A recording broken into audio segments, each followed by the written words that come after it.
Hey community, in today's episode, Matt sits down with Alex from Worship Ministry Training. And they talk about how to set up administrative systems in your worship ministry and the importance of having these systems in place.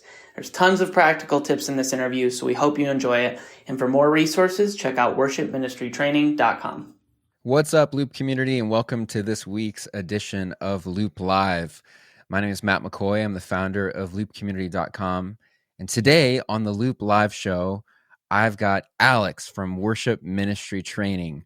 And we are going to talk about all things administration. So worship leaders a lot of times really focus on the creative side, the creative elements of leading worship, of planning a worship service, planning a worship set, picking out songs.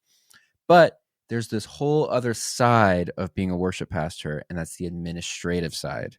And so we're going to talk about tools that help worship leaders handle the administrative aspects of being a worship pastor. So I'm really excited about this conversation. If you guys have any questions at all, type them into the comment box down below, wherever you're watching from. Ask questions. We'll take some live questions if we have some good ones. And it's going to be a great conversation with Alex. So without further ado, here is Alex from Worship Ministry Training. There I am. Alex. Hey, Matt. Hey, Matt. Hey, man. So good to see you. So good to see you, too. So stoked to be here with you and the people watching live and anyone listening after the fact. But thanks for having me. Thanks for joining us. So tell us, what is Worship Ministry Training? So Worship Ministry Training is a website and monthly podcast that I started 8 years ago. It has grown into, hopefully a very helpful, practical tool for worship leaders who literally just got zero training. Most of us get thrown into worship ministry because we're musical. And now we find we have to be a leader, a theologian, a pastor, a shepherd. And we're like, what? I just play guitar and sing. So that's most of our stories, I think.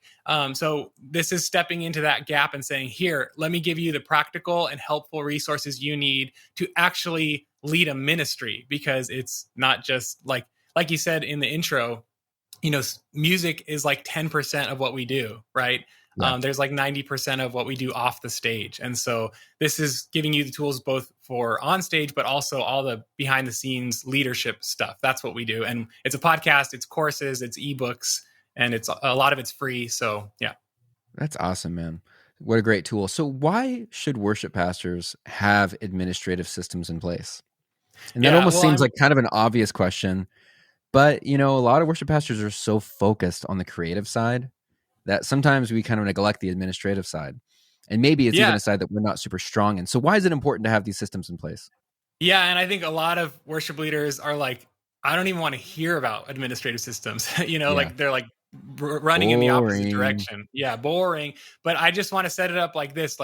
If you're listening to this and you lead a ministry, I will strongly say this, and I'm proud to say this. You cannot have a healthy ministry without good administrative systems. I truly believe that unless you build a solid, stable, reliable rhythm of a ministry, it's just going to be chaos. It's going to be hectic. People are going to be frustrated. You're going to be frustrated, And so I think it's really a selfish answer, but how much do you want to actually enjoy your life? How much do you actually want to enjoy your ministry? How much do you actually want your team members to have an enjoyable experience? I think setting up a strong, stable ministry, rhythms and patterns and routines and systems and structures, it's vital for health.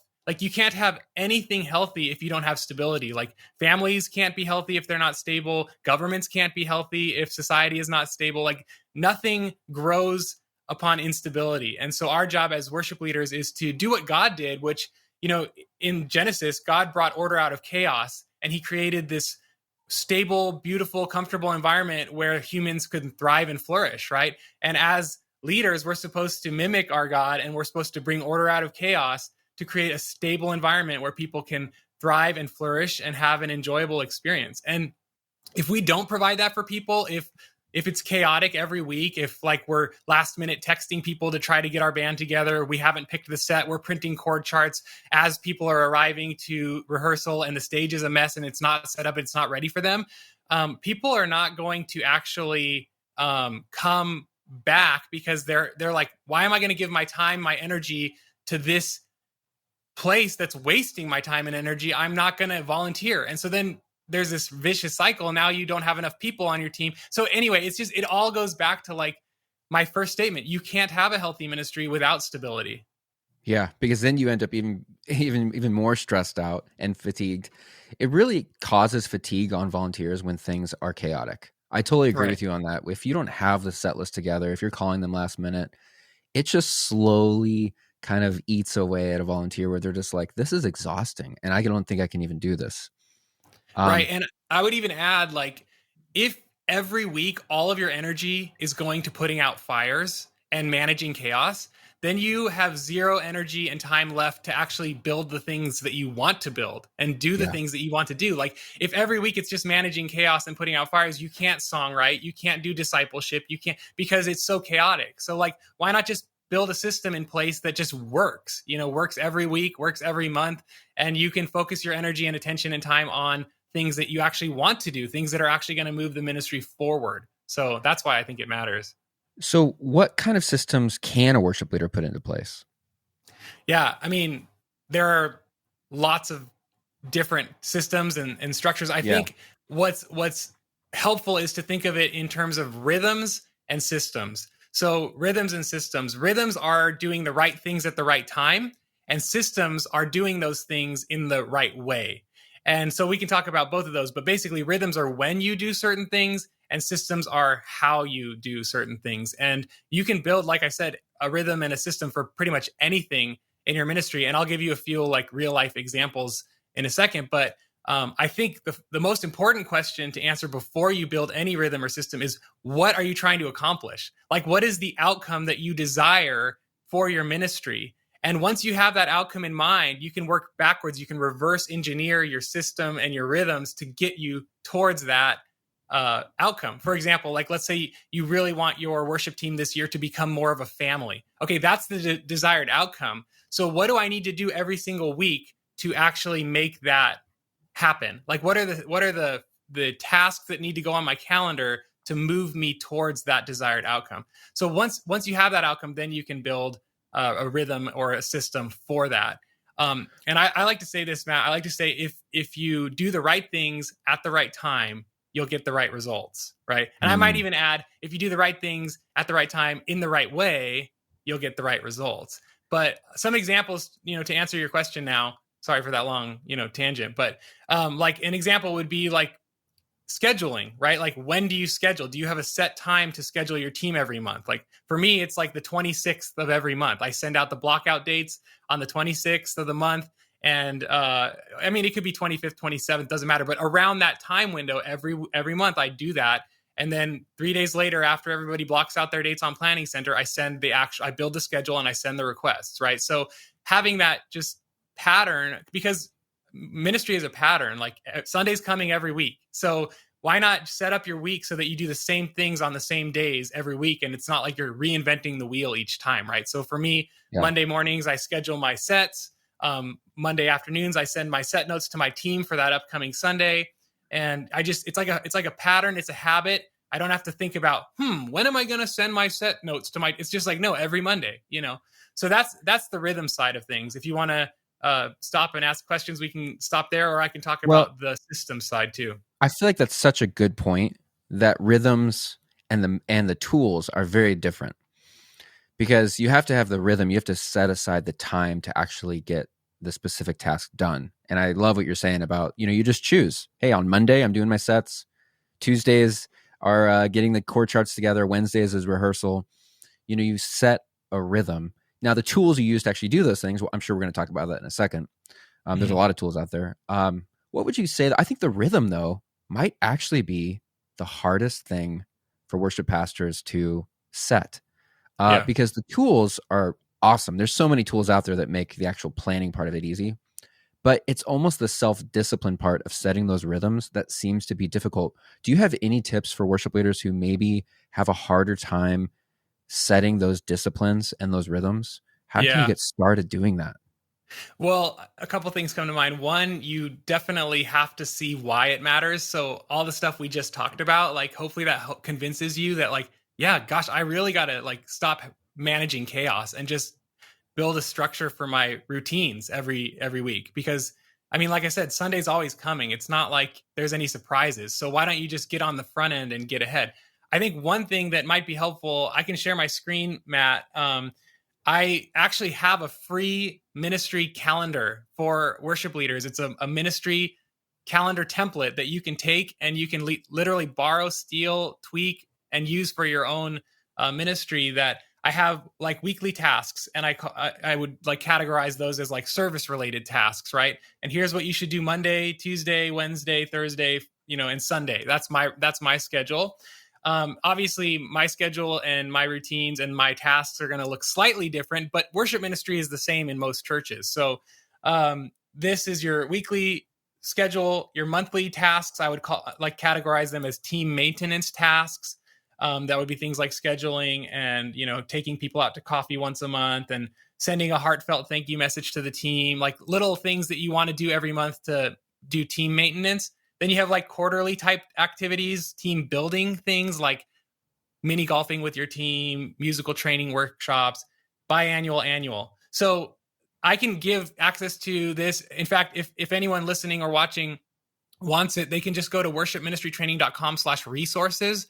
That page is all full of free resources. They can put their email in, and this ministry calendar template will get sent to them, I think, like within 3 days. And so if they want it, they can grab that. I also have like an actual calendar view of like what to do. And then the color coding is, I know I'm a geek, right? But I want to be helpful. That's why I make these things easy to understand.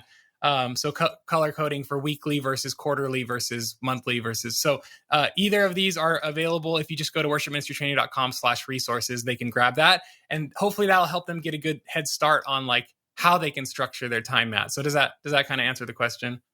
Totally. Yeah, this is super helpful. Mm-hmm.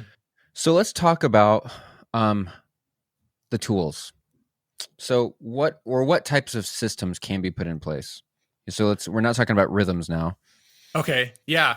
So a system is how you do something, right? So I think, we can talk about tools or we can talk about systems and then we can talk about tools. Because like you said, it doesn't really matter what tool a worship leader prefers. Like, what calendar app do they want to use? I don't care. Like whatever they like. What task management app do they want to use? What project management do they want to share with their other, worship staff or worship volunteers? Asana, Tick. Yeah. Who cares? Like whatever you guys like. The point is not the tool, although we can talk about tools and I can show you guys what I use.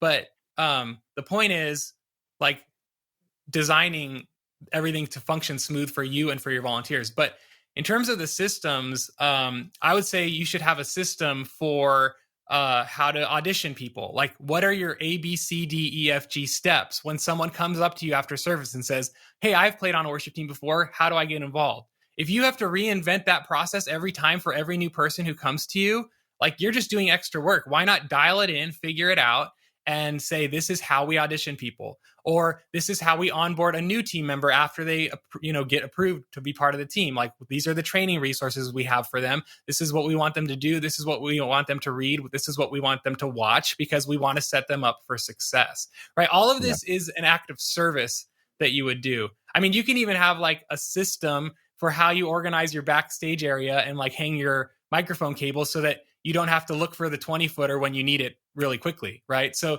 you could design a system around anything. It's just about doing the work once, doing it well, and then you don't have to reinvent the wheel every time, right? Yeah, that's so good. So what are some of the best ways that worship leaders can actually introduce these systems to their teams? I saw this question beforehand and I was thinking about it, and it's like, honestly, it's not even really something that the team members have to participate in. It's something that is our responsibility as the shepherd of the team to develop the rhythms and the systems. Like, your team is just the beneficiary of the rhythm and the system that you put in place. You're doing the work, they're reaping the reward, right?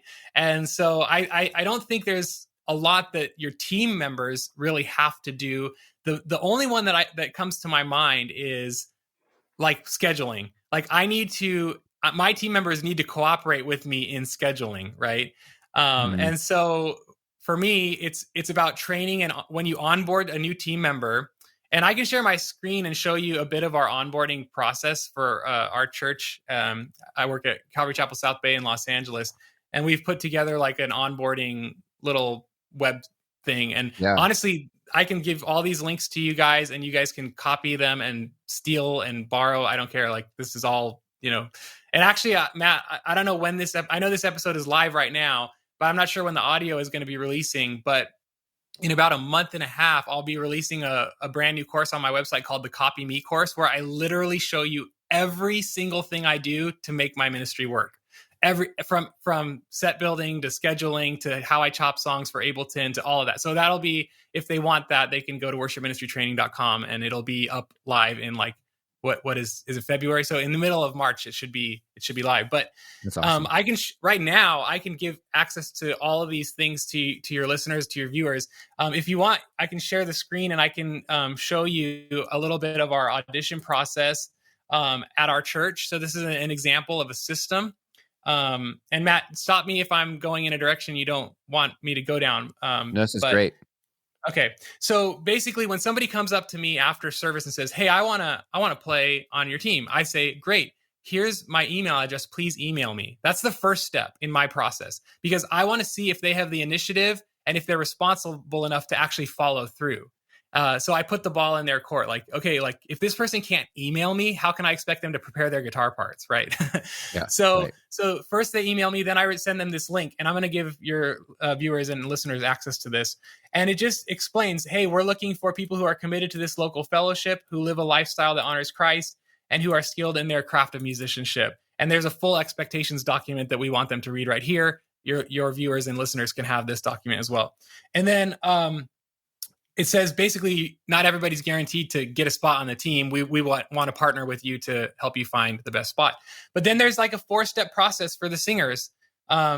We define clearly, we only audition singers who can sing harmony. So we won't even audition you if you can't sing harmony. Like, we're not trying to be mean. It's just something that is needed at our church. And so they click this folder. There's some MP3s and some charts in there. They film themselves singing the harmonies to those songs, and they upload them to this Dropbox file here. And then I follow up with feedback. That's the first thing I do, is I give feedback. I don't even say yes or no. I just say, hey, here's what I saw that was good. Here's a few areas that I want you to work on. And the reason I do the feedback immediately is because I want to initiate that coaching relationship with them right from the outset. And so, and then we move from there into the audition, like in-person audition, if they have the ability to, if I think their video is close enough to where they need to be. So that is our system for auditioning. Now, I can't remember what your exact question was, Matt. So please. No, this is great. Keep walking through it. Okay. So if they get into the team or on the team, you really want to begin onboarding them. And onboarding means helping them understand your culture, your values, your vision for your team, and just kind of the expectations of what it means to be on the team. And so I have, I'm not going to open the webpage here, but there are web pages that explain our values. And I also give them these sheets in person as well. And then once they we talk through that, we begin the training process. So the training process, I send them some links. These are just little, again, your listeners and viewers can have access to all of this, and they can copy the text or change it for their own context, whatever they want. And it just explains what we're looking for in an electric guitar player. Like, we're not looking for a shredder. We're looking for someone with a modern contemporary style that uses influences like U2 and Coldplay for inspiration. And it goes into more detail there. And then I can't show you, here it says watch these following online guitar courses. These are free online guitar courses that I found that are good. And I'm like, watch this. And then I have some examples of videos, YouTube videos of great guitar tutorials for modern worship songs. So I have one for guitar, for bass. But you want to give them the tools. First of all, you want to set the expectation for what you're looking for so they know how to succeed. The key to being a great leader is to provide clarity. And so your job is to give clarity for what you're looking for in an electric guitar player, in a bass player, in a singer. And that's the online training portion. I'm just sharing what our process is, because this is a system that we've built to get a good result. And then we begin scheduling them for in-person training. And for that, they just come to Planning Center. We can talk about Planning Center because that's a huge part of our life, right? But we schedule them as a training position in Planning Center, and then they show up and they shadow whatever position that they're supposed to be playing. So they'll watch the bass player they'll wear in-ear monitors, they'll hear what we're hearing, they'll hang out with the team, they'll spend time with us. Yeah. So that's that. And I don't need to keep sharing my screen anymore, but yeah. No, that's great. So any thoughts? Let me ask you this. Let's just say you set up a system, maybe it's how you hang your cords in the back room, or where you put your in-ear monitors when you're done with your in-ear monitor pack, or maybe it's how rehearsal flows or how sound check flows. Like, you're setting up these systems. What do you do if there is resistance to the systems? So if there's somebody on your team that just will not abide by your system, like maybe they won't. How about this one? You're using a planning tool like Planning Center, and this person just refuses to accept invites in Planning Center. They just want to text you or something else, or I don't know. Yeah. I mean, this is the great, beautiful part of being a pastor in ministry, is you have to deal with difficult people, right? I mean, this is life. So, I mean, Matt, how would you handle that if you had a team member who refused to show up prepared, or what would you do? I would probably take them out to coffee and vision cast for them about why we do what we do, why we have the system in place, that it's there to help them. It's there to help everybody.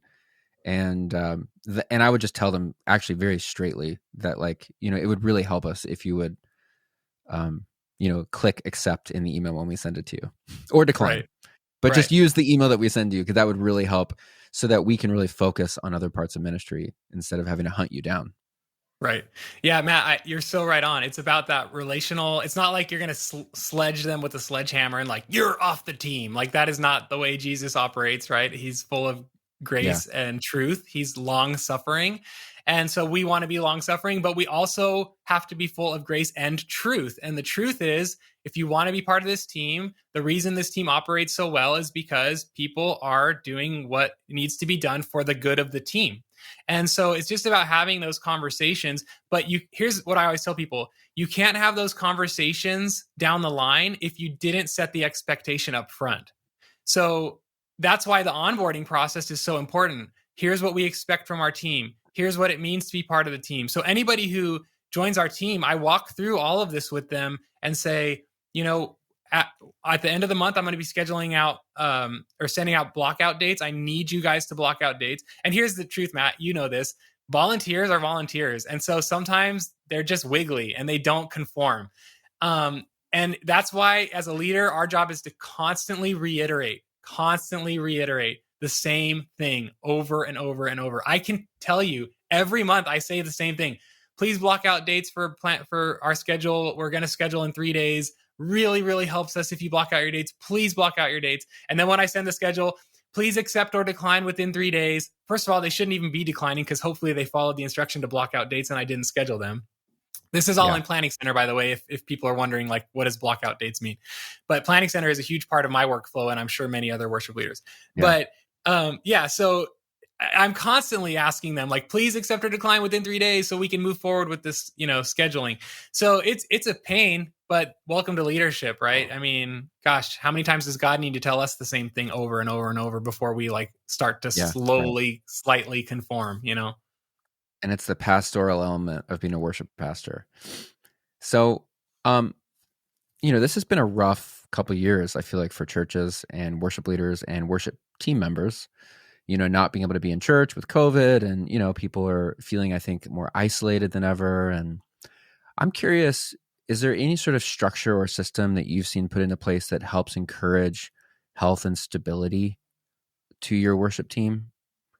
And maybe it's even just the pastoral part that we're talking about. Like, is there a system in place where maybe it's not just all about the music, but it's also about the people? Okay. Yeah, that's good. Well, like in that first screen share with the rhythm list, there are very relational tasks, if you want to call them tasks, in that list of what you should probably be doing every month to continue to connect with your team. So like today at 3:45, I'm taking a guy out to coffee. I try to do it like once a month. It doesn't always happen. But with like shepherding the larger team, there are spiritual practices that you can do to create stronger disciples of Jesus. And I'm sorry to keep plugging stuff, but like there's that, No, it's all these free resources. I literally have one of the emails that you'll get is 5 free ideas for discipling your team. And I can just share what they are right now. But like one of them is a prayer partner program. So like you can just literally every month pair up your like 2 guys and 2 girls. And then you pair up your whole team 2 by 2, just like going into the ark. Just kidding. And 2 by 2, you pair them up, guy, girl. And you say, hey, your job, guys, is to pray for each other every day and call each other once a week. And you do that for 2 months. They get to know each other. They get to pray for each other. And that weekly phone call checkup. Now, not everybody on your team is going to do it, but some of them will. And the overall team will be stronger for it. And then after 2 months, you switch partners and you do it again. And so that's a little simple system that you can put in place.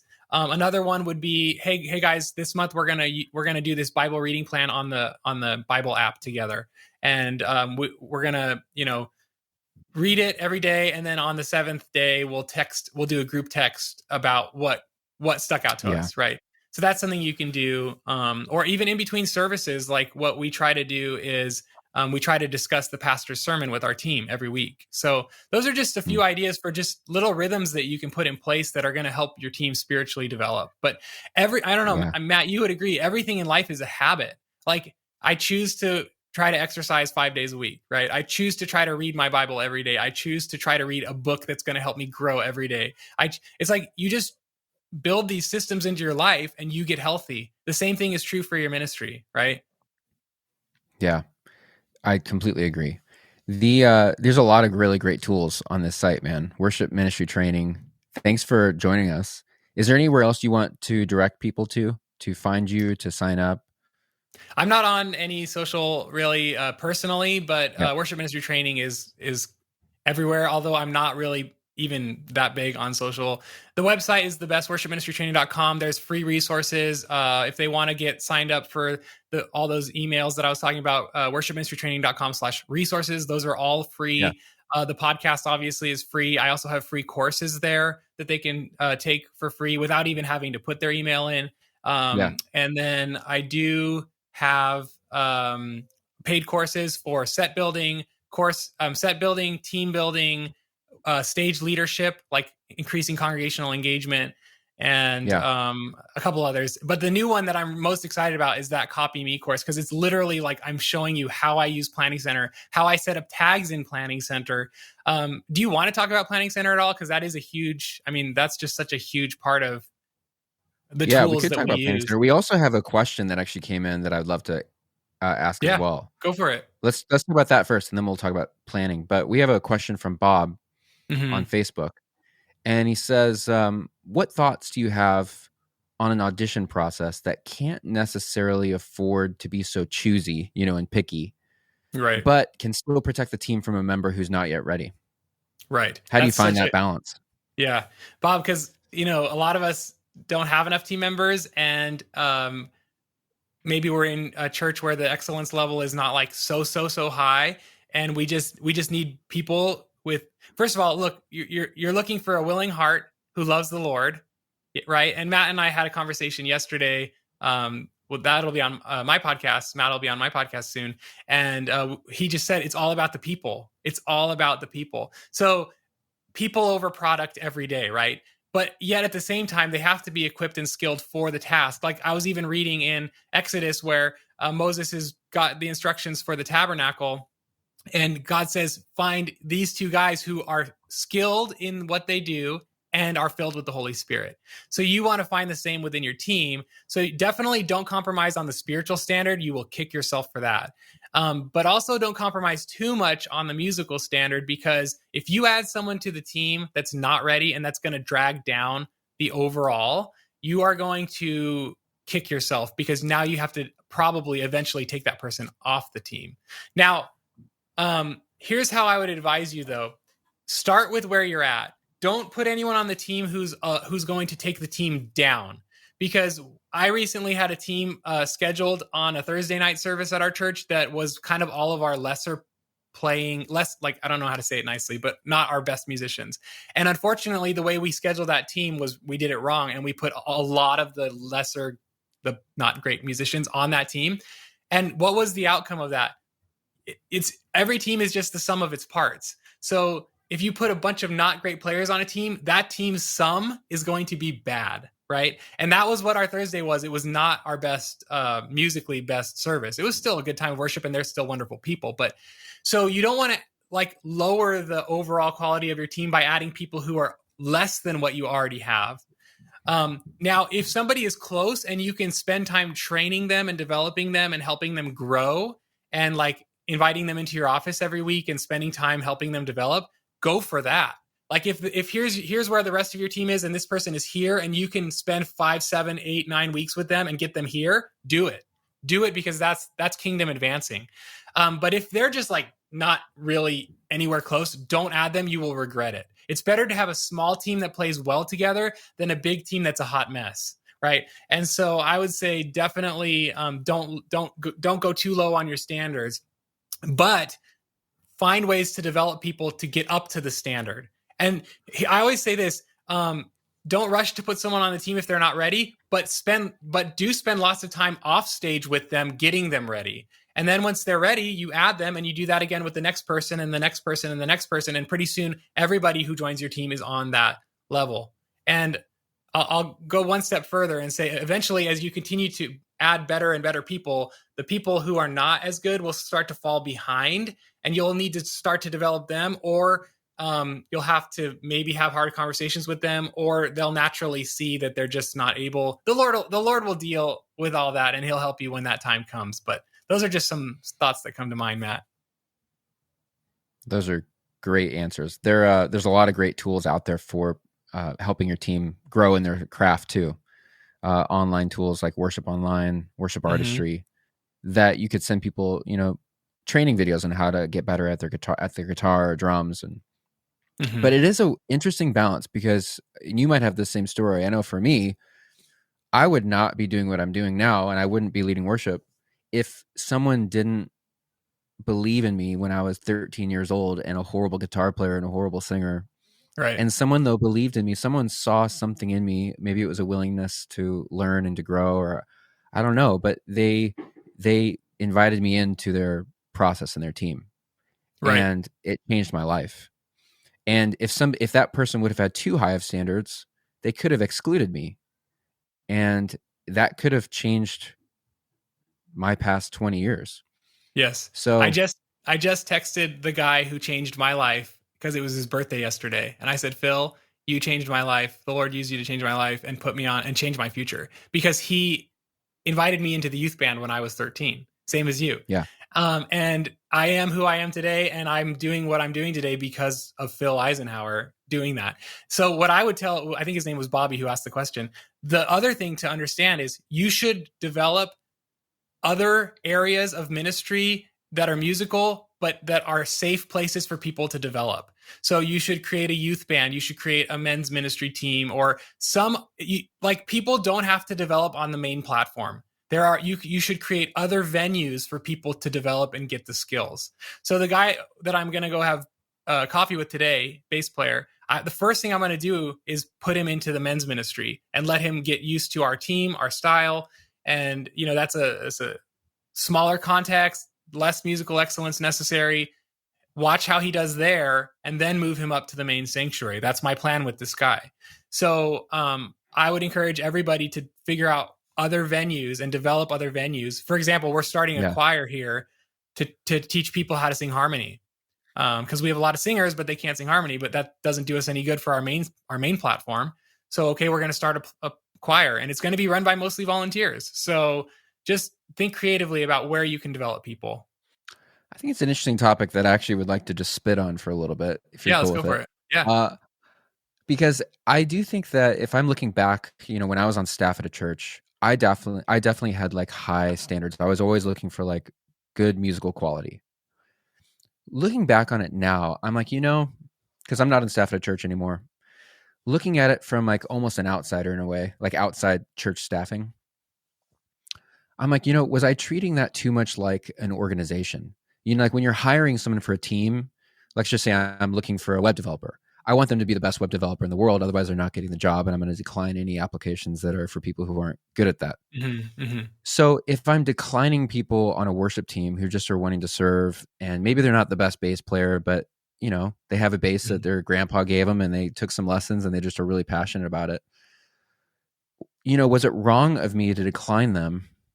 Because I'm almost like treating it like like a business, when isn't the church supposed to be about community? Isn't worship, you know, what if we've actually made worship more about the music than we have about the people?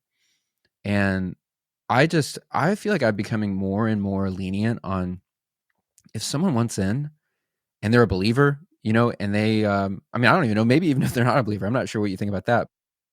But like, if they're willing and they want to be there, they want to be a part of the community, isn't it, as the church, as Christians, our responsibility to be like, yes, like, come, like, join us, join the group. Like, we're not exclusive. We're not like this club that you can't join. Like, yes, be here.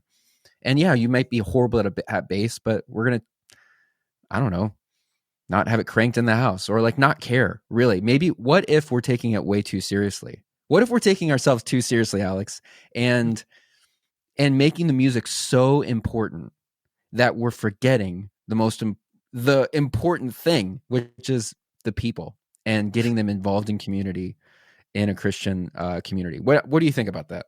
I'm smiling because I think I agree with you completely that the American church has become, I want to be careful because the church is the bride of Christ, so I don't want to use too crass language. Right. But in some ways, it has become a monster of a pragmatic, production-oriented, you know, consumeristic situation where the church has forgotten that we're just gathering in a room together and worshiping. No, we're all aiming at becoming a bigger church and a more, you know, excellent church. And there's nothing wrong with that. I was actually looking at the materials that Moses chose to build the tabernacle with, or that God told him to build the tabernacle with. It's all expensive stuff. So God's like, hey, when you build my house, I want it to be high quality. So I saw that yesterday and I thought about that. But I agree. Like, I think we've created this like show almost, and we need people who can execute the show. Yeah, I just wonder if we're taking ourselves too seriously. Like, do I think I'm Bono with you too? That like you're not good enough bass player to play with me, right? And it's like, I just really wonder if worship leaders, like, we've started to like kind of take it way too serious. It's like, listen, you're not Coldplay, you're not a Chris Martin or something. Yeah, I think there's a lot to that. Matt, I think I do though also think that, one, we want people to be in their sweet spot, right? Like, you want someone serving where their gifting is, and two, like, you wouldn't want a preacher every week who doesn't have the gift of preaching, because that's going to be bad for the community, right? So you also wouldn't want a worship leader who literally can't hold a tune, because that would be hard to sing along with, and it would kind of be bad for the community. Yeah.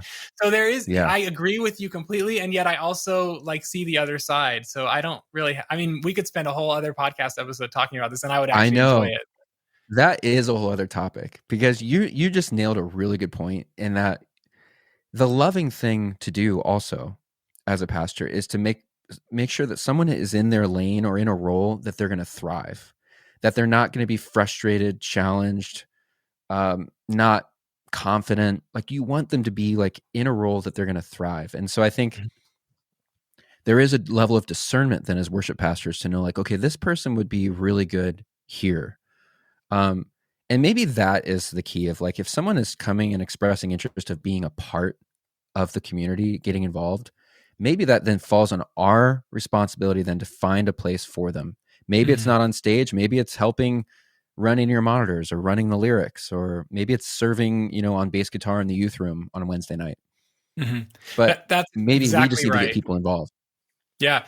I did a podcast a long time ago, probably 7 years ago, about, like, it was a round table with a bunch of different worship leaders about how they do auditions. And something stuck out to me so much from that episode that I still think about it today. And it's that, we're like, when worship leaders, we never want to tell people, we should never tell people no, we should always say yes and help them find where to serve. So once it's not like they're trying to jump over this certain height of a hurdle, like you have to jump over this to be part of our community. No, you are welcome to be part of our community, and we want to partner with you to find out where God wants to use you.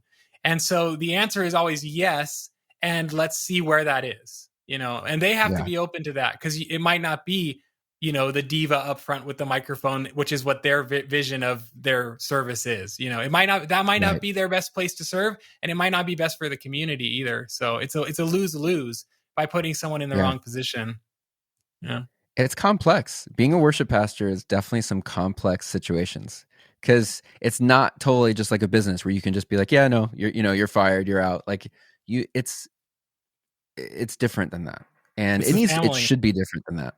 Mm-hmm. So, Bob, that was a really good question that really sent us off on a little tangent there, but I think we talked about some interesting things. We're running out of time here, but I want everybody to go check out worshipministrytraining.com.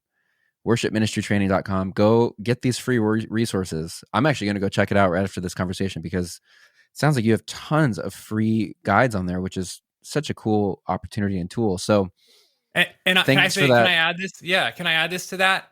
Anybody who's in a developing country, anybody who is in Africa or Asia or Central America, and who does not have, or Middle East, and does not have the resources to have your church purchase courses, if you're interested in them, if you email me, alex@worshipministrytraining.com, tell me where you serve. And if it's in a third world country, I will give you the full course bundle for free. I will always do that until Jesus comes back. I just like you, Matt, and your team, awesome. I want to resource the local church and the global church. And so, if your church is a Western church and you guys got money and you can spend $99 to get 7 courses, like, it's not expensive, and it's like hours and hours of training. So, if your church can afford it and your pastor is down, like, go for it. But if you're in a developing country, email me, alex@worshipministrytraining. I will give you them for free. That's awesome, man. Alex, thanks for joining us on the show today. Thanks, Matt. It's been awesome. 2 in a row. We got to hang out twice. Yeah, I know, man. It's good. We'll talk to you soon. Thanks. Bye. All right, everybody. Great conversation there with Alex from worshipministrytraining.com. Make sure you go check out that website. Check out all the free tools they're offering there. I just love Alex's heart, how he's giving away resources to churches outside of the United States, developing countries, and then just building so many great tools to help worship leaders come up with systems and processes, or rhythms, also, as we talked about, for the administrative side of being a worship pastor. So thanks, Alex, for your heart and for everything you're doing there. Thanks for joining us on the Loop Live show. If you have not already, hit the subscribe button or follow us, like us on Facebook, and we will see you next time. Hey, what's up, guys? This is Matt. Thanks so much for listening. Hey, let us know what you thought. Write down in the comments, wherever you're listening, watching from, what you thought. Make sure you send us a message. Subscribe to our channel, YouTube, Facebook, and stay tuned for more from Loop Community.